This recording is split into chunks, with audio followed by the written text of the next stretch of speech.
Une vingtaine de jeunes de banlieue ont entrepris cet été un tour de France en patin à roulettes. Un véritable exploit sportif, mais surtout une façon de donner une image positive des jeunes de banlieue. À Martigues, le reportage de Bernard Nicolas et Jean-Christophe Cortès. Pour découvrir la France au ras du sol, ils se sont entraînés pendant 1 an, comme des professionnels. De Sarcelles, de Courbevoie ou d'ailleurs, blanc, black ou beurre, peu leur importe, ils roulent 60 km par jour. Ils souffrent, mais ils le font ensemble. Et à l'arrivée, ils ont l'impression d'avoir grandi. Ce qui compte dans ce Tour de France, c'est l'énergie humaine, c'est la rencontre humaine, c'est le partage humain. Ceux qui ont fait le premier tour m'ont dit que leur vie a changé. Complètement, psychologiquement, ils voient les choses complètement différemment. Ils ont l'impression d'être plus forts qu'avant. Voici 3 ans, on disait à Samir Zemouchi que son Tour de France était un projet de fou.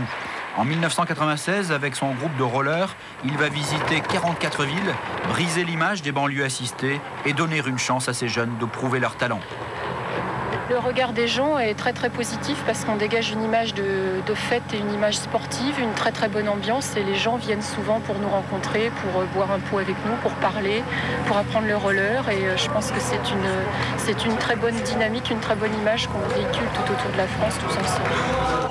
Vous êtes en vacances, on n'a pas envie de voir vos doigts de pied replacer les plombs. Oui, Mousse, la légende du Trocadéro.